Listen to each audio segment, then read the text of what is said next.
Hello, welcome to LC Screen Talk. My name is Larry, and this is my review for What If?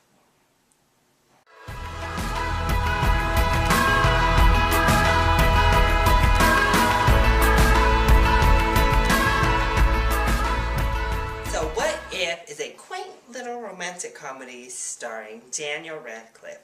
And I have to say I was a little cautious going in just because I am so worn out on romantic comedies. I used to love them, but it's too much for me these days to kind of sit through one and enjoy myself and not just roll my eyes constantly.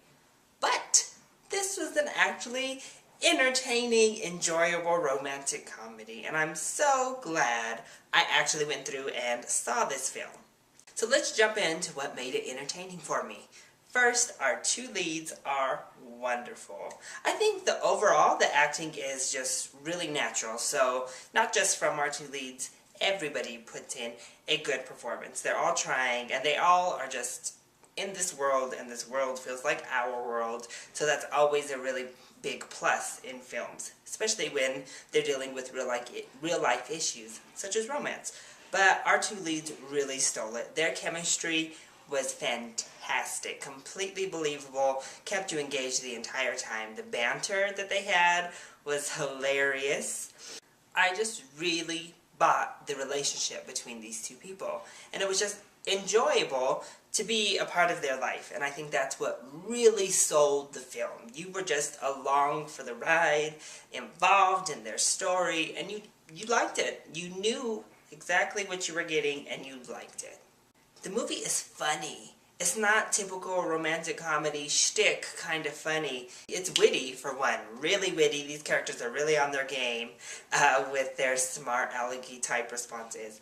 And it's kind of mean. And as we all know, mean comedy is my kind of comedy. And I think that's why I really enjoyed it. It's not your typical blah blah blah kind of laughter, but smart, it's witty, it's funny, it has quirky characters, and they suck you in with all of that. The writing is pretty good. I think throughout there were a couple lines where I kind of rolled my eyes. I was like, really? And the actors, they tried to deliver those lines and, float over the fact that the writers stuck a stinker in there every now and then. And the comedy doesn't always land, but for the most part, it lands. So it's funny, it has great writing, and it has great chemistry between the two leads. So, overall, it was a really strong film. But not perfect. So what didn't quite work? Well, it is a romantic comedy. So, you can guess the plot before you even walk in the movie. I think it definitely took some conveniences. If you don't know the story, it is about a friendship between a male and a female. The female has a boyfriend, and the male has some underlying feelings for the female. But the problem is she has a boyfriend.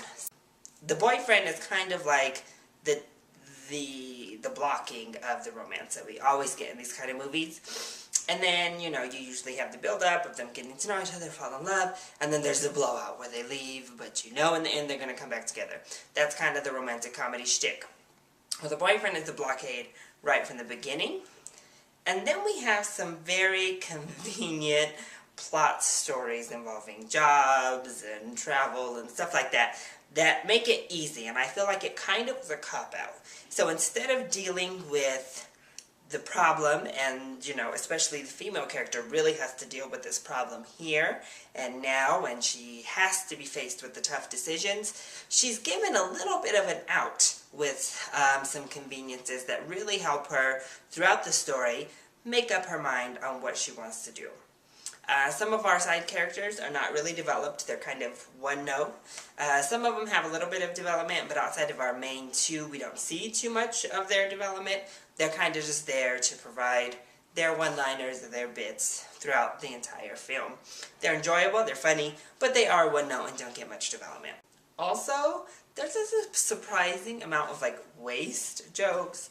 It's a lot of poop jokes throughout, and they're funny. It just, again, it kind of dampened it. I thought the first one was really funny. The first gag, again, it was witty, it was funny, but then as we got on, it kind of kept resurfacing. It was like this this ever-present theme of the film, and I thought, it's cheapening the humor, it's cheapening the intelligence of the movie, and I wish they would have just cut out a couple of them. As I said, some of them are actually funny, but some you're kind of like, we could have done without so many of these. So, overall, yes, this is a predictable romantic comedy that does go by the beats of most every other romantic comedy you've ever watched. So you do know the plot. Sorry. But it's still an enjoyable movie. Even if you know where these two characters are going to end, I think it's worth the ride. It's worth going through it with them.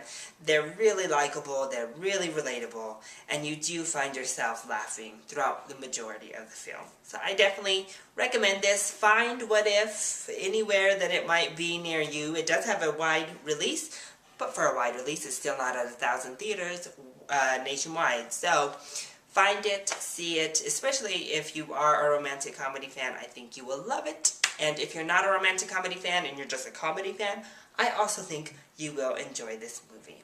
So, that has been my review of What If. I hope you enjoyed this video, and if you did, don't be afraid to like it and subscribe down below.